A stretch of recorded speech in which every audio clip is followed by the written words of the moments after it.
Hey WCGO, this is the Hardlands Media Show. We're happy to have you back again. This week, we got another spectacular guest. Kit, why don't you take it away from here? All right, so I am proud to introduce Linda Jennings. She is a retired nurse with the group National Nurses United. Linda Jennings, for our listeners at WCGO, can you just give us a short introduction to who you are and how you came to join National Nurses United? I am a retired nurse at this time. I've been nursing for 38 years. I became politically active and joined National Nurses United when they first came to the University of Chicago Medical Center, I believe 2011. We needed fresh representation. There were a group of nurses who solicited National Nurses United to represent us. And we had a vote. They came to represent us and help us at the bargaining table and help us with management, because management was becoming more aggressive in terms of saying they were about patient care, but it was being apparent they were more about business. Now, it's quite clear that, here in this country, there's a real big stranglehold that the pharmaceutical industry has over patients and over healthcare workers here. If someone has a really bad day, whether they get struck with a horrible disease or they have a horrible accident, they're a breath away from losing their home, their job, their car, their family, their livelihood. Yes.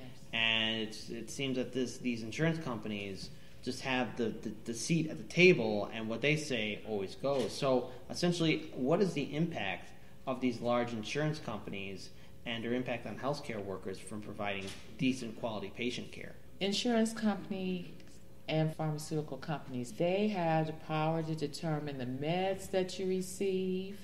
They have the power to determine the treatment that you receive. And if they don't allow you to get a medication, you don't get it. And you have to pay your out-of-pocket, as opposed to being $15, maybe $100. They determine the pricing of medications. Insurance industries determine the treatment that you would even receive. Single-payer health care could remove the middleman, and it could be more like, I don't want to sound like Medicare or a Medicare prototype is the answer, because you do get blowback with Medicare as well. I'm on Medicare, so I don't want people to think that Medicare for all, everything is free. But that can also be rectified. That can also be fixed. I believe there are enough resources where out-of-pocket payments and even paying into Medicare does not have to be as exorbitant as it is now. Insurance companies are asking as a supplement for those that are already on Medicare. They may be asking $200 a month, which comes about $2,400 a year. And maybe your average senior is only getting $1,500 a month or less from Social Security. So it just makes it so difficult to get adequate health care. Because if you're going to get your meds at the price that's regulated by your pharmaceutical organization or company, that means you may have to cut out food. So I want to ask the question, obviously, pharmaceutical lobbying is at this point larger than even Wall Street lobbying. In the past, you guys haven't just been fighting the pharmaceutical industry, you guys have also been fighting against Wall Street itself and things that they've done. Could you tell us a little more about that? We participated in Occupy Wall Street because we believe, for Chicago, it's called the Wall Street tax, in which tax transactions that corporations participate in, buying and selling, they could pay a certain percentage that, let's say, if they gave in $10 for every transaction, you could generate millions of dollars, like $130 million. That would greatly help the country. You need to tax corporations. They're not paying their fair share of taxes. National Nurses United was also a thrust in putting that out to the public. And we also lobbied some senators and some representatives from Illinois to hear our proposal about the LaSalle Street tax. And of course they did push back, but they understood that, and it's not a lot of money that we would be asking as citizens for them to pay into the tax system to help the country. More, revenue from taxation would help the country. But I understand that, but with Trump's new tax windfall to corporations, it could even be as big, as helpful, because they got a windfall, where they could pay more taxes. And so services such as health services, social services could be dispersed to the country. Now, there's another issue that really needs to be discussed, and that's single-payer health care. The United States, the richest and most powerful country, if we compare ourselves to other developed countries, we don't have single-payer health care or universal health care. Why is there such resistance politically by our leaders to not have a single-payer health care system in this country? I think they don't really understand, and I think they're thinking about the money that will be lost. I know capitalism isn't it isn't a government entity; it's a system. But to me, the United States is becoming more of a capitalist society, and I always say capitalism doesn't care about morals. It doesn't care about if people are sick. It doesn't care. That's not its focus. Its focus is making money for corporations, for single entities. Unfortunately, I see the United States heading that way, and I believe that the people have to become educated or become politically awake to do a pushback on it. That's a path that people talk about a lot, about where the U.S. will be going if we continue down this path. Can you give us your ideas of what you think that path would be? How would that affect the healthcare system? People have to understand that they have to participate.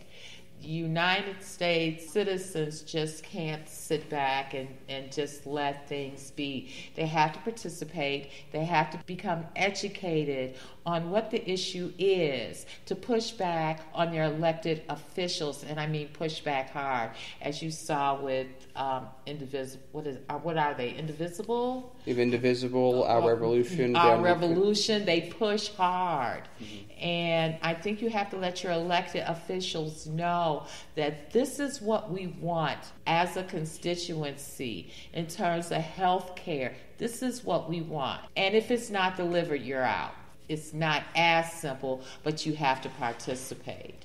And so in healthcare, and as people see the limited becoming more limited in their access, I believe that's going to be one of the wake-up calls for the people. There was an article in the New York Times week before last about how the Health and Human Services was deliberately slowing down payment for health care because of the change between the ACA and what Trump wants to do in terms of health care, that they were slowing down people's access to get it. And so it seems like the country doesn't want to care for its citizens, as you said about Europe, those countries that have single payer. It appears that they care for their citizens in a large amount. I mean, there are some private entities that corporations that give sick days, sick care, but it seems like there's more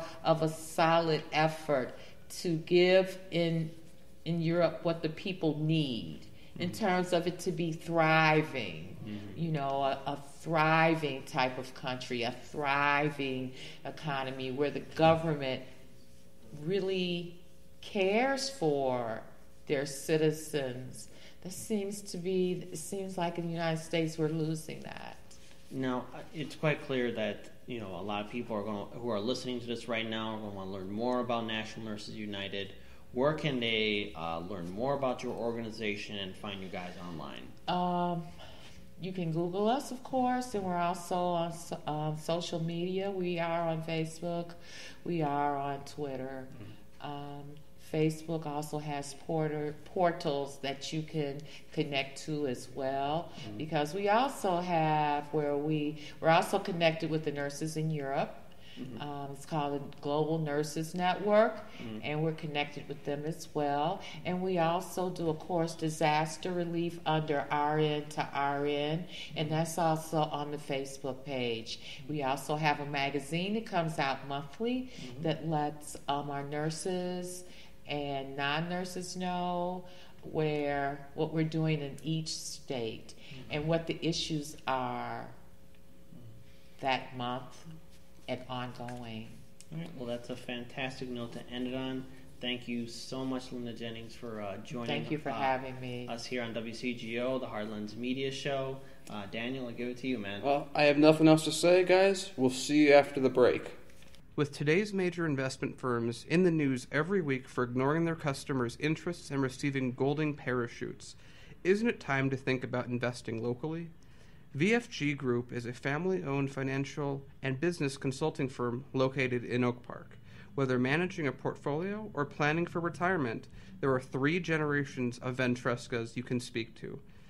If you are planning to invest or have questions about investing, visit vfg.org and call 708-296-9100. Just ask for Larry. Again, that is 708-296-9100. Having troubles with your pool? Plumbing leaking? Patio settling? Cracked or faded concrete? Or have you patched that liner one too many times? Maybe the problem is you don't have a pool and want one. Whatever your concern about pools is, JFY has your answer. 20 years experience keeps you swimming, not sweating. Call us today, 847-721-7735, or visit us on the web, jfypools.webs.com. Welcome back. That was a great break from our sponsors. Thank you for being with us. I'm here again with Kit Cabello and Paul DuPont, and again, I'm Daniel Lepker. Welcome back to the Hard Lens Media Show. Kit, you got a story for us? Yeah, absolutely, and it's a moment of pride, but it's also a moment of like, I can't believe we waited this long to get it done. So, as we all know, Illinois approved the Equal Rights Amendment, and it's 36 years after the deadline. After sitting on their hands for so long, they finally got it passed. It should have been done as soon as possible. In this day and age of, Me Too, definitely, women stepping up and getting involved politically, both as running as candidates and leading activist groups.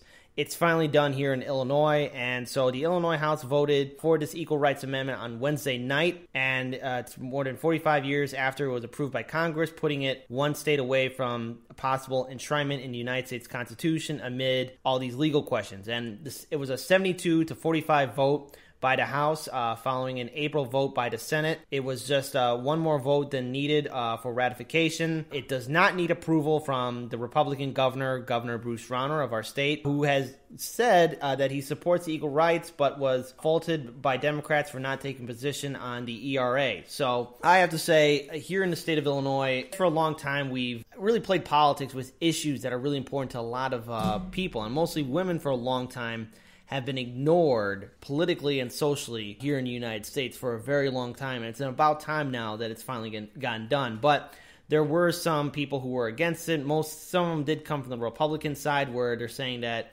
it's just basically supporting abortion rights, that it's going to just basically that basically taxpaying money is going to be funding abortions, which is not the case at all.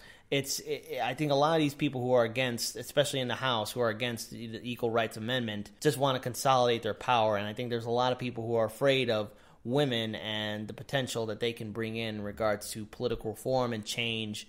And it's something Illinois desperately needs. Guys, I want to get your thoughts on this. So there's 2 parts to this. One, as Kit said, the bill expired. That's not a big issue. I'll get to that in a second. But I think the other point in this is that there's only one state. We have done here when we were in Wolfpack, we did a constitutional process. It's very much like this. You pass it through the states. In this case, they just need one more state to get this amendment ratified. And as far as people going, well, it's expired by a number of years, that's true. However, all Congress has to do is pass a law saying, well, we're going to extend the extension. and everything that they do would be valid. So the idea that, oh, this is worthless, this isn't meant to be done, there's no point in doing this because it's expired for so many decades is only true if Congress doesn't act. But all those states doing that, once it passes in another state, Congress is going to have a lot of pressure to get that done. There's a couple of things I want to add on here, too, and it's from both sides of the aisle. And I'm going to quote the article that I have in front of me. The GOP, one of the Republican representatives, Christine Winker of Wooddale, told her colleagues, I am pro-life. Again, I am pro-life. I'm a mother of a 2-year-old daughter. I am for her and others to know in the state of Illinois, she should have the same opportunities as men. Vote yes, and she was one of the people who voted yes on this. And then guests that we've interviewed in the past, State Representative Leticia Wallace, an African-American Democrat from Rockford who is going to be leaving the House, unfortunately, after losing her bid for lieutenant governor, recounted her family's history of oppression and likening her support for the ERA to the battle for civil rights. She goes on as stating, I'm the daughter of a man who was born on a plantation. I'm the granddaughter of a woman who left the South to come to Chicago for opportunity but never found it because of her race and her gender. Wallace said during this emotional speech, urging the amendment passage, I stand here, a single mother who has survived damn near anything you can think of, and I mean that quite literally. And so she was one of the people who voted yes on that for the Equal Rights Amendment, and more power to her. She's been a very powerful progressive leader in the Illinois State House. We're obviously going to lose out a lot by not having Leticia Wallace there, but I'm really glad that she made an impact here in our state and also historically nationwide. And it's good to see that these two women of two different political parties, vote yes on something for equal opportunity. Paul? Yeah, I wonder, so functionally, the nuts and bolts, if you get enough states to pass this, and if it makes its way into the Constitution, what functionally changes? What are the nuts and bolts of how we can guarantee equality between the sexes? Well, are you talking about when all the states ratify it, then it gets brought to the United States? Let's say we get an amendment. What does that amendment look like? What are the nuts and bolts of it? Okay, well, the thing is, I remember from my time in Wolfpack, there's two ways to get an Article 5 amendment, Article 5 constitutional amendment to happen. You need to get at least 3/4 of the states to agree on the writing of the legislation. Once they all agree on the writing of legislation, they gather together and call for this convention, which is something that the Founding Fathers demanded this country to do. That there should always be a constitutional amendment. There should be an ability to at least formulate that. And going forward, I'm going to assume that for the most part, all the writings for the passes in all the other states are near the same. So they should all be in agreement on what the writing is going to be like, and then because of their approval, they all vote on it. It'll get put into the Constitution. Now, the thing is, I want everyone to remember, the last 4 times this had happened, of course, the states never got to that level, but it was quickly then adopted by the United States Congress, and then Congress approved the 4 amendments. Right. So every time there was called for an Article 5 convention, near the last minute, the U.S. Congress stepped in to approve it, ratify it, and then that was it. So a big reason for that is Congress would always rather them be the one that put the amendment together rather than the states. And for what Kit said, you need 2/3 of the states to do this initial stage, which is where we're at now. And then what happens is there's a constitutional convention where the reason we can't give the exact wording that they're going to be using is that's when everyone sends representatives, all these states send representatives together. They already know from everyone's different amendment because they have to be very closely worded. Because if they're not closely worded, they can't apply to each other. So you can't have like our Wolfpack stuff apply to this. It has to be very specifically designed for one purpose. Once that happens, all these delegates come together and they go, okay, well, what's this amendment going to be? That's when they decide the wording. Basically, what's decided beforehand is this is kind of the grounds in which we're going to walk into this, and they decide it. And then after they decide it, it takes 3/4 of the states to then go, yeah, okay, let's do that. And then once that happens, it's an amendment. But like Kit said, that process has always been gotten close to 4 times. It's gotten close to happening, but Congress will stand and go, don't worry, we got it. We're gonna write it our way, and then we'll let it be done. Yeah, and just so everyone knows, the Founding Fathers ensured that the states can do this because there was that concern that one day either the United States Congress will become too inept, too corrupt, or too tyrannical to effectively govern the United States. And so then it would be the states, the individual states and states' rights to be the reset button to hold the federal government accountable. And for all those who are critics of constitutional conventions about it running away, there's no way a convention can run away because all the writing has to be the same. They're only talking about one issue. You just can't put a billion things in the Constitution. That's not how it works. The Founding Fathers were very smart in writing that. Also, I want to add on to that. If that were the case, if a runaway constitution was the case, first, we have over 260 state resolutions that have been passed. If that was the case, there would have already been a constitutional convention. First. Second, people forget that after you have 2/3 of the states that do this, 3/4 of the states have to approve it. So even if this hypothetical, it's almost like a flat earth theory when it really comes down to it. It's something that people say a lot and a few people believe, but it's impossible. Yeah. So you have a situation where, let's just say that the earth is flat. I mean, that runaway constitutional conventions happen. That they go, oh, we're going to run away and do this thing. We're going to add in all these bulletins. Then, okay, well, then you still have to get 3/4 of the states to go, yeah, I agree with that runaway convention. Good luck. Again, it's not something that can happen to start with, but even if it could happen, it would still be ineffective because then you'd have to get 3/4 of the state to agree to something that would be railroaded by, that would only be supported by a few people. Do you know how hard it is? I mean, this amendment itself has taken decades and decades for almost 34 states to pass it. How difficult would it be to get 3/4 of the states to it's ridiculous. Anyone who tells anyone else anything about a runaway convention doesn't know what they're talking about with it in regards to the Constitution, or they're just repeating and parroting what someone else has told them. Yeah. The idea of a runaway constitutional convention is impossible. Well, those are some encouraging steps toward egalitarianism. Yeah. I'm going to turn it to international trade wars a-brewing. So Friday morning, U.S. tariffs went into effect against the EU, Canada, and Mexico. 25% tax on steel and a 10% tax on aluminum. We basically have immediately triggered vows from these countries to retaliate their own trade sanctions against the United States. Basically, this is the Trump administration acting unilaterally, claiming that this is for national security, even though that's not a very defensible position. And basically working off of the premise that high steel prices from foreign countries or cheap imports from foreign countries hurt American laborers, when the reality is that those costs are going to get passed on to American workers eventually, and either through counter tariffs or through the tariffs that we're engaging in. So another thing to mention is that the industry that does stuff with steel and makes stuff with automobile manufacturing, what have you, is a magnitude, or at least a magnitude larger than the steel industry itself.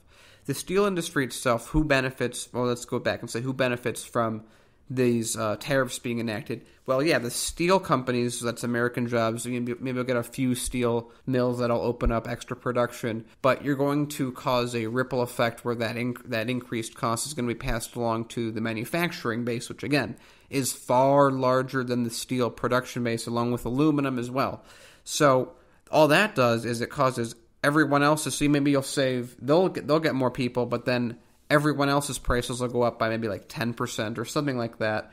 That's passed along to consumers, and because of the supply demand curve, the increase of price in 10% will lower demand, which will cause people that are in the manufacturing industry to lose jobs and actually might stunt the growth of the very steel mills that would have benefited from this from the beginning. You know, here's the thing. The very fact that we have Trump, you know, he's coming off the aftermath of the quote-unquote trade war with China, and the thing is, at the end of the day, while China did give him $500 million in regards to ending the trade war, and the only person who benefited from it was Trump. He's putting the lives of average American workers, businesses, and so much else in jeopardy so that he can somehow claim that he's going to be winning these trade wars.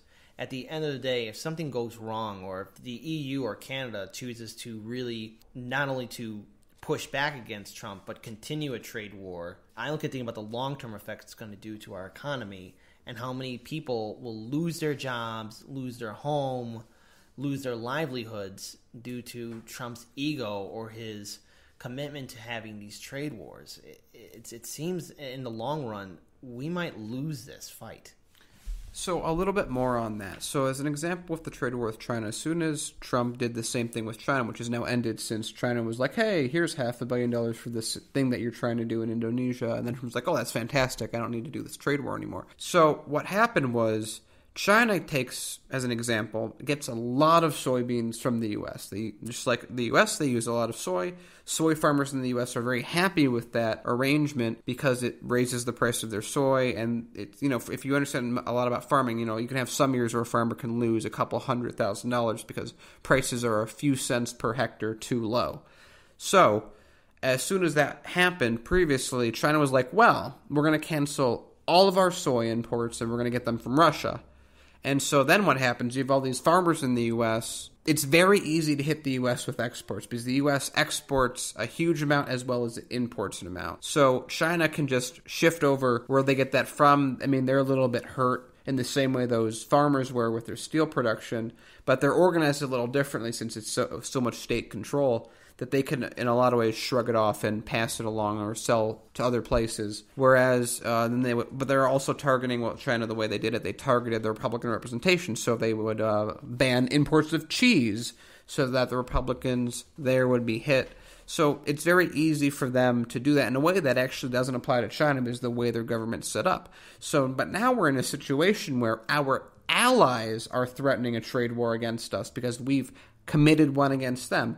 Canada says, well, we're going to have to do something reciprocal. And when we say reciprocal, the U.S. is like, we're going to reduce how much we import by $50 million. Well, then they say, well, we're going to reduce the amount that we import by $50 million of something else. So again, they could just... And it'll affect a different industry also, right? It's not necessarily steel that they have to put tariffs on. They're talking about tariffs on foodstuffs, yogurt, things like that.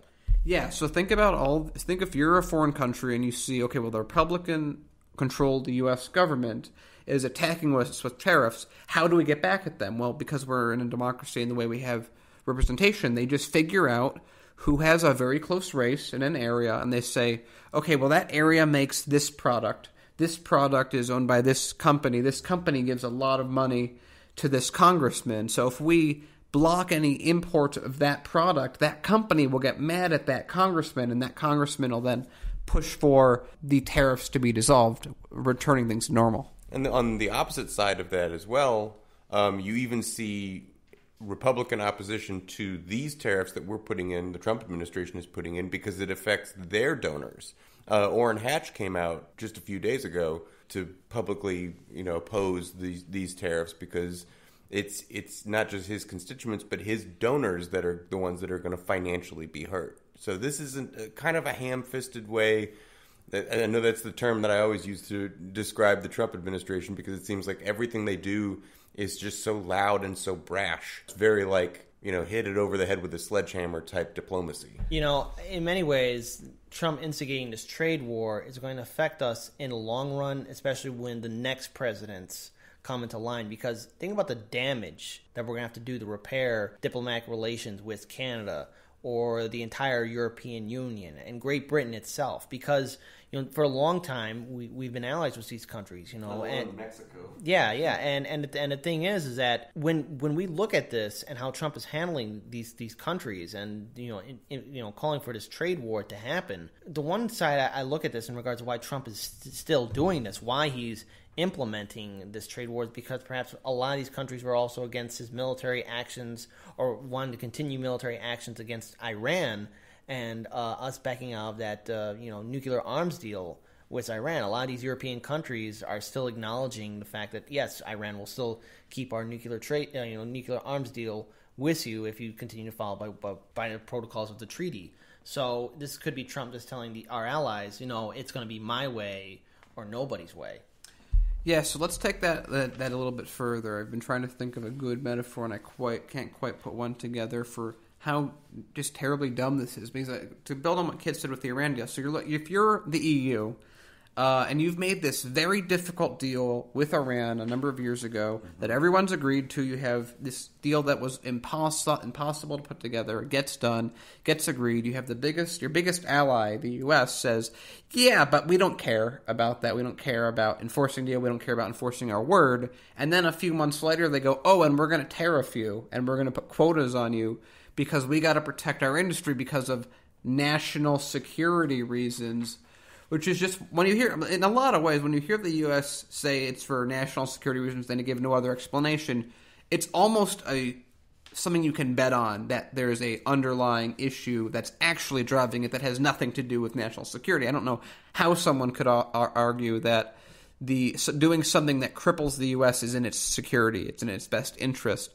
So this is just a terrible thing. We're isolating ourselves in the worldwide community. Europe has already said that they're going to start standing on their own and away from the U.S., and so we're just sticking our finger in their eye for arbitrary reasons. And I would say, from my opinion, based on what Trump did with China, he's personally trying to extort money for his own benefit. With China, again, he threatened this trade war until they gave him a very large loan of $500 million for, I believe, an Indonesian a resort or some building project of some kind, and then he backed off. So I wonder if we're going to see a situation where Europe also pays the bribe money. And if I'm right about this, and it works out that way, we're going to see a situation where a few countries in Europe or the EU or something of that nature will go, here's a lot of money for a project that you're working on. If that's the case, then all these trade wars, I mean, I would say it seems very, very reasonable based on the circumstances to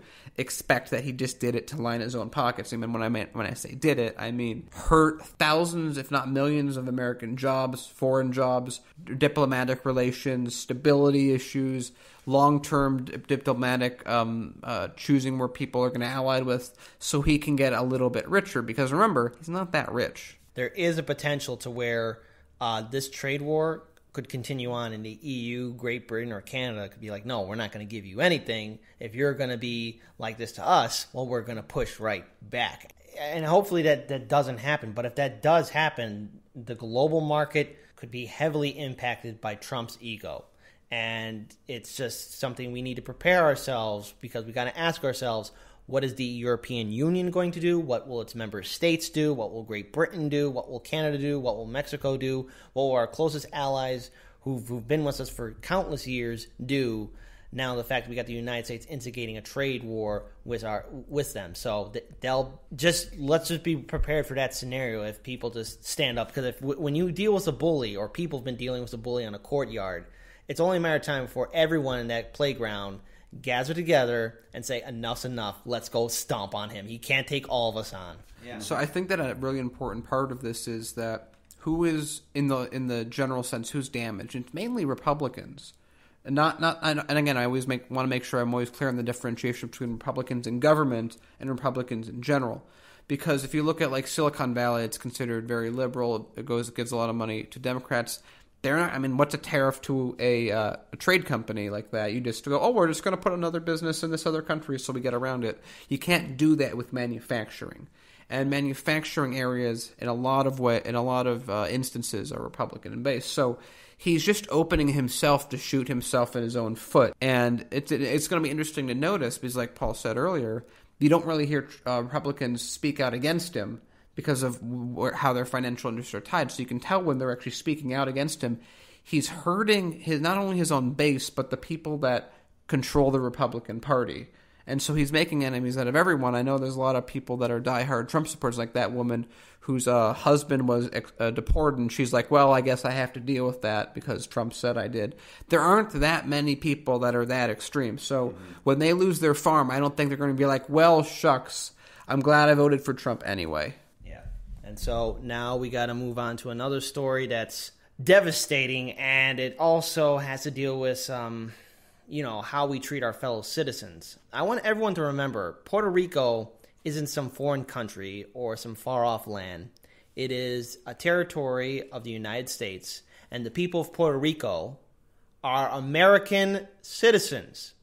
I'm going to say that again. The people of Puerto Rico are American citizens. So these are our people. And the recent statistic death count came out. Hurricane Maria was a devastating storm that impacted that island. And when it hit, our government said that the death count was around 16 to 60 people who were killed. Even further, Trump was saying it's clearly not a big deal because the death count is still the death count. The official death count that the Trump government has put out was used to explain how everyone's overblowing the issue. Yes, but the real count is 4,645 people have lost their lives when the storm hit. It's estimated around 5,000. It might be a little bit more. And so the research team was led by scientists at the Harvard T.H. Chan School of Public Health. And so they didn't simply just count bodies or, just go to a location where there were dead bodies. What they did was they surveyed randomly chosen households on the island and asked the occupants about their experience of the devastating storm. And so they're still calculating more research, but the statistical term called a 95% confidence interval, which encompasses a broad range from 800 to 8,500 deaths. Their figure of 4,645 lies near the middle of that range, and they round up to something over 5,000 to account for the assumptions that they have made. The findings were published Tuesday by the New England Journal of Medicine. The research team, they selected around 3,299 households in Puerto Rico. Local scientists surveyed them over the course of the 3 weeks in January, and people in the homes reported a total of 38 deaths. The scientists then went ahead and started to account for the island's 3.4 million people who live there. And they estimated those deaths up to what we have right now, and that's around 5,000. Well, it's around 4,645, but they're rounding it up to 5,000. It's quite clear that this hurricane was so devastating that there was a real lack of accountability. And we need to remember that for a very long time, most of the island is still without power. And it's very important to note that when Hurricane Maria did hit, it devastated the infrastructure of the island of Puerto Rico. And in fact, when people talk about the reconstruction, the areas that they reconstructed were areas that have been gentrified and heavily touristed areas. The rest of the island is still rebuilding. And I want everyone to remember, as we're enjoying our summer here in Chicago, I hope everyone's having a good time here. But if we look at the Gulf of Mexico, and especially further out into the ocean, those oceans are still heating up, and we are going to be entering hurricane season again very soon. That means a lot of the East Coast states, Gulf states, and the islands in the Gulf of Mexico are going to be hit with more of these superstorms. And I can remember back in 2017, we were talking about this on our show. When the ocean's extremely warm, that energy needs to go somewhere, and it's going to go into the atmosphere. It's going to become a very powerful storm, and it's going to go to where the wind currents and ocean currents are going to take it. And Puerto Rico is dead center in being hit again, and I can only think of how many more lives are going to be devastated by this storm. Puerto Rico is still reconstructing. Our government will not acknowledge climate change, and I'm sad to say this, but more people are going to get hurt or get killed, and it's because of real lack of accountability. So remember that a lot of the deaths that the study talks about didn't occur actually during the storm, but as a result of the storm. A lot of that is what we were talking about: lack of recovery, lack of power, lack of clean water to a lot of the affected areas, and that's something that is going to claim a lot of lives.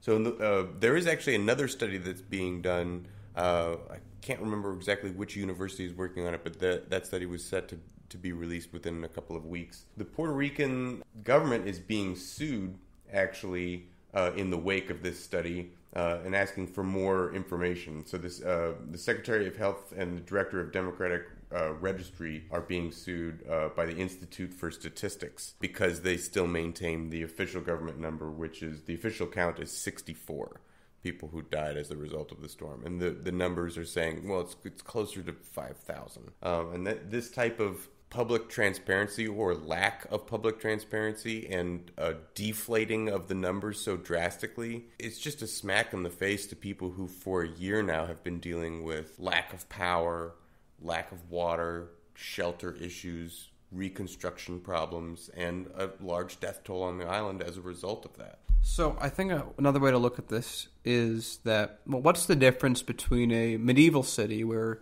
the population only grew because people entered the city? If they didn't, the population would be declining because so many people died from uncleanliness or what have you, and a modern city that where the cities will grow on their own. Well, the difference is plumbing, sanitation, medicine, food, cleanliness, water delivery and cleanliness, and medication. Think of all the amenities that are a part of modern life.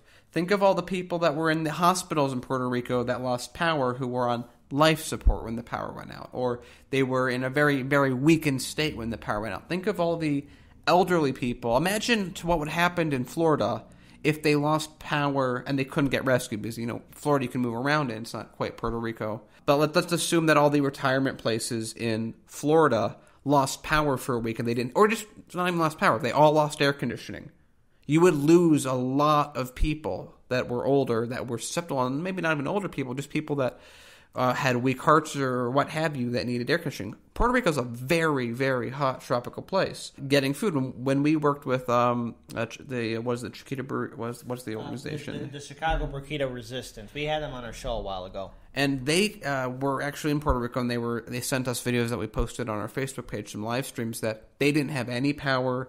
All their food that they had in refrigerators had to be thrown out because it was rotting. They didn't have gas to power any of their any fire. So, in a sense, Puerto Rico got transferred back in time to a medieval-type system that's crazy hot. To say that 64 people, I mean, if they're like, well, that person, a tree fell on him, and those 10 people, they got carried out into the ocean because they were surfing, well, that's our death count. To think that that's the death count is to knowingly ignore an actual death count or knowingly misunderstand what a natural disaster is. It's not just, oh, well, the storm did this. It's how many people died after the fact. How many people, like Paul said, died because infrastructure wasn't there. It's a lot of people. And for the government to say those people don't count. I actually remember listening when this was happening back on NPR. The government was like, if they didn't die specifically of direct hurricane-related injuries, don't count it. And they were talking to the morticians that were in the area, and they're like, well, we can't write down that they died from a hurricane because they died of heat stroke. I think we now need to move on to another story that's national as well, and it really affects a lot of people. Daniel, I think we were talking about this before we started recording. Why don't you lead the way on this, because it just shows the state that this country is in right now. So here locally, especially in the Fox Valley region, a couple of weeks ago there was a giant ice raid on a lot of the restaurants in that area. And they went in, didn't have warrants for any of them, so some of the owners protested and said, hey, you don't have a warrant, this is a place where the U.S. Constitution applies, you cannot enter. They didn't enter, but a lot of restaurants did. And a restaurant like Francesca's let them in, and apparently all the kitchen staff were undocumented. So this restaurant, which brought these people in to do work so that the owners could incur profit, let ICE in, and their entire kitchen staff was taken away because they were undocumented. This happened in a number of restaurants, and the result was a lot of these places just closed because their entire kitchen staff or some of their front of house staff just vanish, and you can't run an organization without people. I can't imagine if everyone that I'm sitting around right now just vanished. I couldn't do this all myself. So what we're dealing with is a situation where we were told by Trump when he came into office that he would take care of the criminal illegals, the people that had committed crimes. What he didn't mention was, well, if they're here illegally, by definition, they've committed a crime. Or they jaywalked, so by definition, they committed a crime. Or they're protesting for their rights, so by definition, they've committed a crime. Now, what people don't like to talk about or accept is a lot of Americans won't do jobs that first-generation immigrants will. There are farms all over the U.S. that have rotting fruit everywhere because Americans, even for $15 an hour, won't do the job. We're too good for it. There are yard maintenance companies who are running out of employees as well because at the same time this is happening, the undocumented community is more and more scared of coming out into the public because of these raids.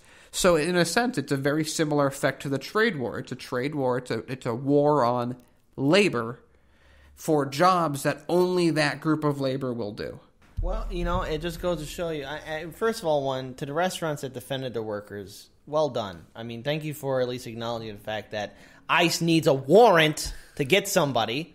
As for the restaurants that chose to turn a blind eye and let its workers get arrested, shame on you. Your businesses should be shut down because what you've done was wrong. And way to stand up for your workers, because I really doubt that you can do all the work by yourself. And I think it's going to be harder for you to hire more people with that reputation. Yeah, especially if you have the reputation of not standing up for the people who are keeping your business afloat. Okay, that's wrong.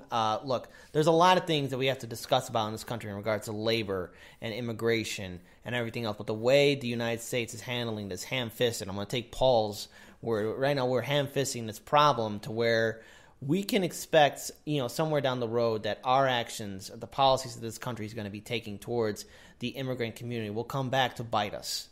It may not be now, it may not be tomorrow, it may not be even the next 4 years from now, but sooner or later we're going to see the consequences and repercussions for our actions and how we treat people. Remember, how you treat people will be how people will treat you right back. Now, I'm not saying everyone in this whole world is a saint, but if you keep on constantly stepping on people, don't be surprised if the day that you're being stepped on, that everyone keeps walking on by, turning a blind eye to it.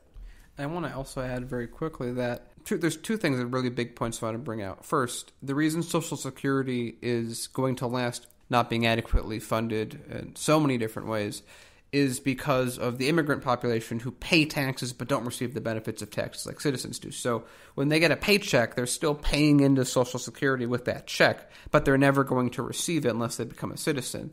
So the people that are, I don't get the entire argument, like they're here and they're just living off our taxes like welfare queens. Well, it's like flat earth theory, and it's a lot like a runaway convention. It's nice as a talking point, but it really doesn't mean much. I mean, are they going to be like, well, they're going into our schools and getting educated? Oh, so you mean the people that are the educated that make the most productivity, like the dreamers, or the people that are going to add huge amounts of value to the GDP, or the people you don't? Okay, I'm going to get off that.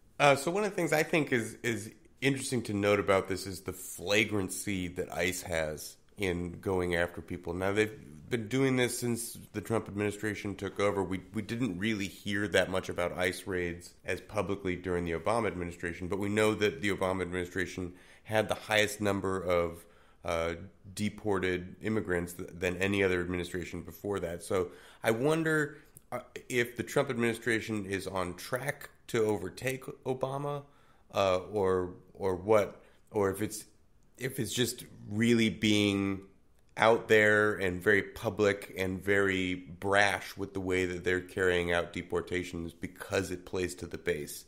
And I'm really just wondering out loud. I don't have an answer to that, but it definitely seems flagrant. So one thing I would ask people if they're interested in that exact question, we posted an article on our Facebook page on Hard Lens Media about that. It was an article from a couple years ago when Obama was still in office, and it talked specifically about how Obama's the one that created ICE. And to what Paul was saying, much of what we're seeing under Trump, there does seem a little bit extra flavor of malice added to it, but it also doesn't seem anything different than what Obama did. It's just Trump is very upfront about it, where Obama was a really nice, cool guy that everyone really liked, or a lot of people really liked. And it's important to note that, look, when we look at Trump and how he's handling ICE and everything else, you remember, this administration is putting an ugly face on everything. When President Obama was in charge, he, like Daniel said, he was a cool guy and was able to really speak well and, get it passed in the, United States House and Senate, and was able to pass it by the American people without us noticing it. Remember, it wasn't Trump that got rid of habeas corpus. It was President Obama who did that. It wasn't Trump who created ICE. It was President Obama. All right? And I want everyone to remember that when Trump got elected, basically Obama gave him some things that perhaps no president should really hand to anybody who's that unhinged like President Trump. And so now we have to deal with this. And this is something that Democratic voters, Republican voters, and independent voters really have to think about when they elect our representatives, be it at the federal level or state level or county level or even city level. We have to remember who we elect into power. And this is the problem we have with a neoliberal system. We have to walk away from this corrupt neoliberal system that we have, because at the end of the day, let's say Trump gets defeated by some sort of centrist Democratic candidate. That centrist Democratic candidate is just going to continue the same policies that Obama did. And then there's going to be a Republican who's going to just continue it further and might be more ugly about it. And then it goes back and forth, back and forth. You know, we have to change the system, and it has to be done now. And if we don't, like I said before, our actions will come back to haunt us. I want to take a quick hit set a little bit further right before we end, and that is to say that I'm not that convinced that what Trump's doing is that different from what Obama did at all. I think that, again, he's put what's the difference between Trump and Obama on issues such as this? Not all issues such as this. Well, one was really well done with a PR routine and really good, well worded, and people were kept quiet and people said the right things. And when they were asked on media, they had really well established talking points. And everyone was like, well, yeah, but I like this guy, and they could deflect onto other things. Whereas Trump's just saying, I'm going to do this, and then he's doing it. But if you were to, in a sense, take ICE and say, well, what are the actions of ICE saying if they were spoken as a policy or an order from the president? And I would say under both Obama and Trump, they would be basically what Trump is saying. Do you think Trump's strategy of just sort of doing whatever he wants is effective? Like, it seems like it's keeping us looking over here, looking over there. What's going on with the Iran deal? Are we still going to have talks with North Korea? What's ICE happening with the tariffs? What's going on with the It's just, we're all over the place, and it's almost like hard to evaluate what the main concern should be, where your focus should be when talking about his administration, as opposed to Obama's sort of smooth, cool style.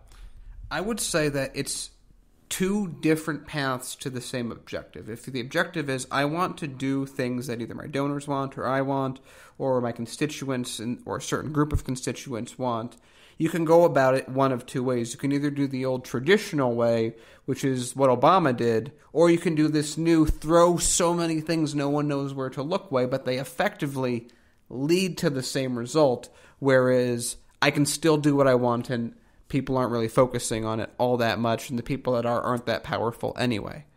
So I want to leave it at there with a little thinker. I think that the question I would ask to all of you listening is, do you think that what Trump's doing is what's always been done and he's just more open about it? Or do you think that Obama inherently was didn't use his power as much? Where do you think this lies? It's a very open question. Those aren't the only 2 points that can come up with, but I think that it's a thought-provoking thing, is how much power should the government be allowed to use on its own in general? So on that note, to everyone listening, you've been listening to the Hard Lens Media Show. We're really happy to have you again this week. If you are, again, someone that knows someone that's doing something in the city, if you're a company, if you're anyone that you think you want to work with us, go to our website, hardlensmedia.com, and hit the appropriate buttons. Otherwise, guys, I'll see you next week.